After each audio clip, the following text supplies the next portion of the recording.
చిత్రం చెప్పాలా. ఒకవేళ స్టేట్ గవర్నమెంట్ నుంచి హెచ్ఎండబ్ల్యూఎస్ మీకు మన గౌతమ్ నగర్ బ్రిడ్జ్ దగ్గర 10 కోట్ల రూపాయలు ఈ నాలాలన్నింటినీ డైవర్షన్ చేయాలని చెప్తే రైల్వే బోర్డు దాకా పోయింది. అది రైల్వే బోర్డు వాళ్ళు మళ్ళీ దాన్ని వాపస్ పంపించింది. అన్ని కోట్ల పైసలు వాళ్ళకి ఎట్లా అప్పచెప్తాం మనం ఆ విధంగా.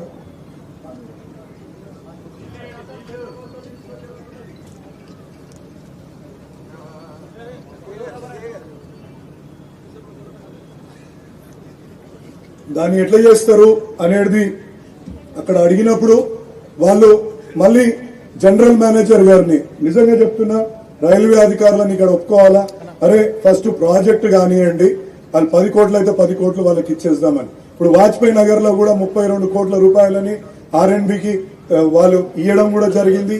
అక్కడ వాళ్ళు ఏ పనులు అయితే మన సైడ్ రోడ్ నిర్మించాలనుకున్నా, ఈ ఎలక్ట్రికల్ పనులు చేయించాలనుకున్నా, డ్రైనేజ్ పనులు చేయించుకోవాలనుకున్నా 32 కోట్లు ఆర్ఎండ్బికి అప్పచెప్పి అది కూడా అక్కడ ఇవ్వడం జరుగుతుంది. అంటే ఇక్కడ సక్రమంగా పనిని ముందుకు తీసుకుపోవాల్సిన అవసరం మా ఇద్దరి పైన ఉంది. మీరు ఒక్కటే ఇక్కడ ఆలోచించాలా, ఈడ ఇద్దరి మధ్యలో చిచ్చు పెట్టుకుంటే మన పనులే ఖరాబ్ అవుతాయి. దయచేసి మీరు గమనించుకోవాల్సిందిగా కోరుతున్నా మీకు.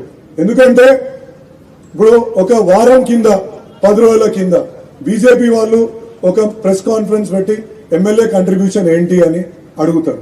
అంటే నేను కొట్లాడ పెట్టుకోనికి రాలే, మాకు ఈటలన్న అంటే చాలా గౌరవం, తండ్రితో సమానం. ఇప్పుడు రాగానే ఆయన కాలు మొక్కే నేను పక్కకు కూర్చున్నా. అంటే కొందరు చిచ్చుపెట్టే కార్యక్రమాన్ని ఇక్కడ తెరలేపుతుండ్రు కాబట్టి దాన్ని గమనించాలి. ఎమ్మెల్యే కంట్రిబ్యూషన్ ఏంది అని అడుగుతారు వాళ్ళు. ఎమ్మెల్యే కంట్రిబ్యూషన్ ఎన్ఓసీలకు ఎవరు తిరిగిండ్రు, స్టేట్ గవర్నమెంట్ లో ఎన్ఓసీలకు కానీ వాళ్ళకి ఎంత ఫండ్ అవుతుంది కానీ, మన రెవెన్యూ డిపార్ట్మెంట్స్ తోటి ఎంత జాగబోతుంది, అలైన్మెంట్ కోసం కూడా వాళ్ళందరు అధికారులతోటి కూర్చొని సమన్వయపరిచి వాళ్ళకి ఒక్క ఇండ్లు పోకుండా జాగ్రత్తగా ముందుకు తీసుకుపోతున్నా గుర్తించాల్సిందిగా కోరుతున్నాను. అంతే, ఇక్కడ ఎవరికో మెడల్స్ వేయాలా మాకు అవసరం లేదు. ఇప్పుడు నాకు కానీ నాకంటే ఎక్కువ అనుభవజ్ఞుడు, మాకు బిజినెస్ లో ఒక మార్గదర్శకము, అదేవిధంగా పొలిటికల్ గా కూడా మేము ఆదర్శంగా తీసుకునే మాకు ఈటల రాజేంద్ర అన్న తోటి మాకేం ఇష్యూస్ కాదు.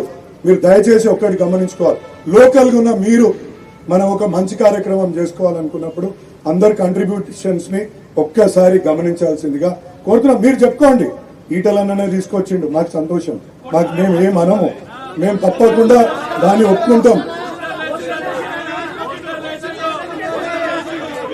మీరు చెప్పుకోండి, కానీ మేము కంట్రిబ్యూషన్ చేసినప్పుడు మాత్రం మేము కూడా తప్పకుండా దాన్ని మేము కూడా ఏం కంట్రిబ్యూట్ చేస్తున్నామో మేము కూడా అక్కడ తప్పకుండా చెప్తామని చెప్పేసి ఈ సందర్భంగా మీకు అందరికీ కూడా చెప్తున్నాను.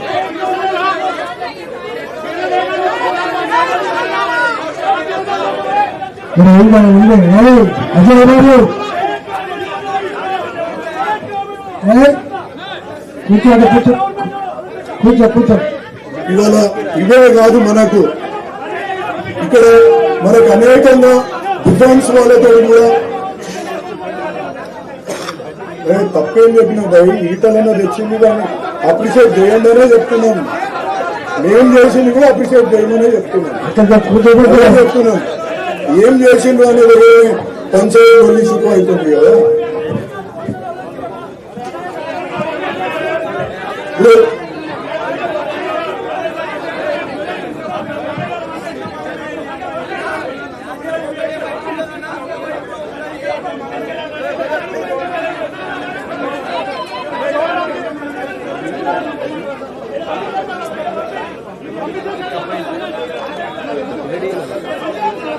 శ్రీధరన్న కూర్చోండి, శ్రీధరన్న కొంచెం సేపు అన్న, కొంచెం సేపు ప్లీజ్.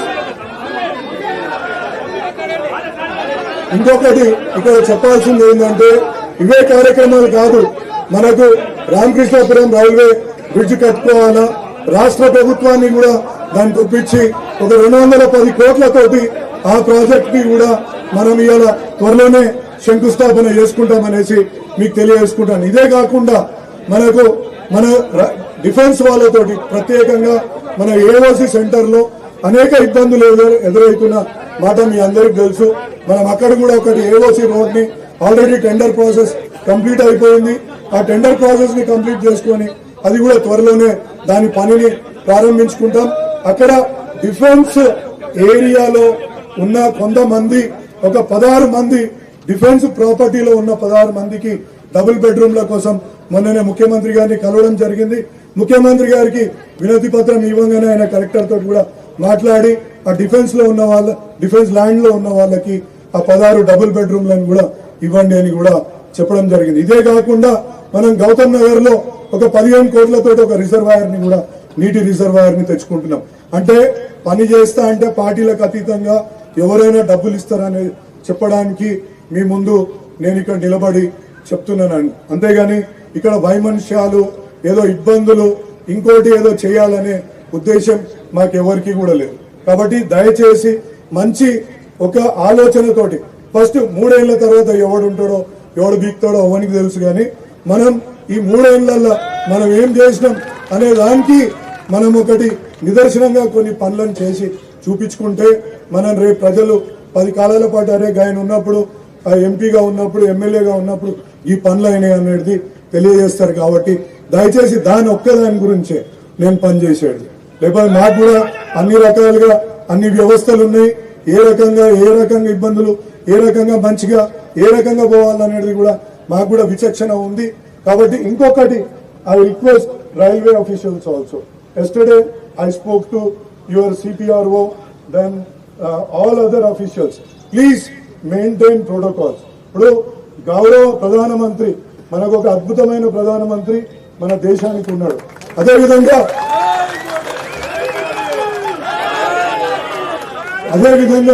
తెలంగాణ ముఖ్యమంత్రి ఫోటో కూడా పెడితే బాగుంటది. ఎందుకంటే ఈజ్ ఆల్సో స్టేట్ హెడ్ కాబట్టి మీరు అది కూడా ఒకటి తీసుకోవాలా. అదేవిధంగా మీరు ఇక్కడ లోకల్ ఉన్న ఎమ్మెల్యేని కూడా పరిగణలోకి తీసుకోవాలా. నేను ఈటల రాజేందర్ అన్నకు మొత్తం చెప్పినాం. ఎందుకంటే మీరు తెలంగాణ ప్రైడ్ ని కూడా ఆలోచించాలి. See for railways everybody contributes. Telangana also contribute to the kitty of railways. GST అనుకోండి, రైల్వే టికెట్లు అనుకోండి, ఇంకో రూపంలో అనుకోండి, ప్రతి సందర్భంలో కూడా ఇలా తెలంగాణ దేశానికి ఎంత ఇస్తుందో మీ అందరికీ తెలుసు. దేశానికి ఇవాళ ఎన్ని కోట్ల రూపాయల మన జీఎస్టీ కలెక్షన్ కానీ డైరెక్ట్ ట్యాక్స్ కలెక్షన్ రూపంలో కానీ మనం ఎన్ని వేల కోట్లు మన తెలంగాణ ప్రజలు కడుతున్నారు. కాబట్టి ప్రతి ఒక్కరు తెలంగాణ ప్రైడ్ ని మీరు మర్చిపోవద్దు. నాకు పార్టీలకు అతీతంగా చెప్తున్నా, ముఖ్యమంత్రి గారు కాంగ్రెస్ ఉండొచ్చు, కానీ నేను చెప్పేది ఏంటంటే ఆయన కూడా స్టేట్ హెడ్ ని కూడా గౌరవించాలా. అదేవిధంగా లోకల్ ఎమ్మెల్యేని గౌరవించాలా. అదేవిధంగా లోకల్ కార్పొరేటర్ ని ఈ ప్రాంతం ఎవరికైతే వస్తుందో వాళ్ళని కూడా గౌరవించుకుంటే రైల్వే అధికారులకు నేను ఇది అందరు సభాముఖంగా talk to your railway board. See there is absolutely వాళ్ళేమి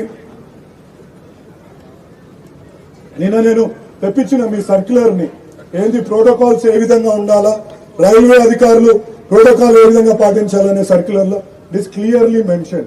MP, MLA and corporator should be invited. Because నేను చాలా సందర్భాల్లో ప్రధానమంత్రి కార్యక్రమాలలో కూడా నేను చూస్తుంటాను. ఆయన లోకల్ సర్పంచ్ కూడా అక్కడ కూర్చోబెట్టుకుంటాడు ఆయన పక్కకి. అది ఆయన గౌరవం. అని నాకు కూడా తెలుసు. మా ఈటల రాజేందర్ అన్న కూడా గొప్ప మనసున్న వ్యక్తి, మా బీఆర్ఎస్ పార్టీ నుంచే బీజేపీకి వచ్చిన వ్యక్తి. కాబట్టి తప్పకుండా మా యొక్క ఆవేదనని, మా యొక్క బాధని ఆయన కూడా తెలుసుకుంటాడు. ఇక ముందు కూడా మాకు చేయి పట్టుకొని మాకు ప్రతి ప్రాజెక్ట్ లో ముందుకు తీసుకుపోతాడని ఏమన్నా సభాముఖంగా అన్న మా వల్ల ఏమైనా ఇబ్బందులు ఉంటే క్షమించాలని కూడా. ఎందుకంటే మీరు మా నాన్నతో సమానుడు అన్న. నేను మా నాన్నని ఎంత గౌరవించుకుంటానో మిమ్మల్ని కూడా అంత గౌరవించుకుంటాను. కాబట్టి నేను ఆయన కూడా సభాముఖంగా ఏదన్నా అంటే మా వాళ్ళ ఆక్రోశాన్ని కూడా ఒకసారి మీరు గమనించాలా. ఎందుకంటే ఒకరు అంటారు వీళ్ళు ఏం కంట్రిబ్యూషన్ ఉంది, ఇంకోళ్ళు అంటారు ఇంకోటి ఏదో పెట్టుకుంటారు. మనం సమానంగా చేసుకుందాం భయ్. నా డబ్బా నేను కొట్టుకుంటా, మీ డబ్బా మీరు కొట్టుకుంటాం, తప్పేమున్నది. ఇప్పుడు ఎవరు చేస్తుండ్రు అనేది కంటికి స్పష్టంగా కనిపిస్తున్నప్పుడు మీరు నాయకులది అదేవిధంగా కార్యకర్తలది ఆక్రోశాన్ని ఒకసారి గమనించాలి. ఎందుకంటే ఇది వన్ ఆఫ్ ఇన్సిడెంట్ కాదు, ఇది రిపీటెడ్ గా జరుగుతున్నప్పుడు మా మధ్యలో విభేదాలు వచ్చే అవకాశం ఉంటుంది. కాబట్టి మీకు ఇది ఒక రిక్వెస్ట్. ఇక్కడ ఉన్న ప్రతి ఒక్క ఇయ్యాలేందో మా అన్న, మా పెద్దన్న నా మీదకి ఎగురుతున్నాడు. నేను చిన్నప్పటి నుంచి ఒక ఫ్రెండ్ ఉండే అట్లా. మనకు ఇక్కడ ఇష్యూ కాదన్న, మన మధ్యలో కాదు. ఓకే ఓకే ఇప్పుడు మళ్ళీ మాట్లాడుతున్నాను. నేను అనేది ఒకటే, ఇప్పుడు మనం ఇది దూరం పెంచుకుందామా మల్కాజ్గిరిని డెవలప్ చేసుకుందామా అనేది ఒక్కసారి ఆలోచించుకోండి. అంటే ఒక రైల్వే ప్రాజెక్ట్ మీరు ఒక్కటి దయచేసి గమనిస్తే, ఒక రైల్వే ప్రాజెక్ట్ చేయాలంటే దాంట్లో ఎన్నో సమన్వయం చేసుకోవాల్సిన అవసరం ఉంటుంది. అందులో ఎంపీ అవసరం, ఎమ్మెల్యే అవసరం, స్థానిక అధికారులు అవసరం, కేంద్ర అధికారులు అవసరం. కాబట్టి ఇది ఒక్కటి గమనించి ముందుకెళ్తే ఇక నుంచి ఈ ఇబ్బందులు రావు అనేసి నేను కోరుకుంటున్నాను. ఎందుకంటే మా ఒక పెద్దన్న లాంటి వ్యక్తి అలా ఇబ్బంది పడుతుంటే మాకు కూడా కొంచెం ఇబ్బంది అనిపిస్తుంది. అన్నా మీకు సభాముఖంగా చేతులు జోడించి చెప్తున్నా, మనము కొంచెం మన వాళ్ళని సమన్వయం చేసుకోగలిగితే మంచిగా ఉంటుంది అనేసి చెప్తుంటూ జై తెలంగాణ, జై తెలంగాణ. Thank you sir. ఇప్పుడు గౌరవ పార్లమెంట్ సభ్యులు మల్కాజ్గిరి శ్రీ ఈటెల రాజేందర్ గారు సభను ఉద్దేశించి ప్రసంగిస్తారు.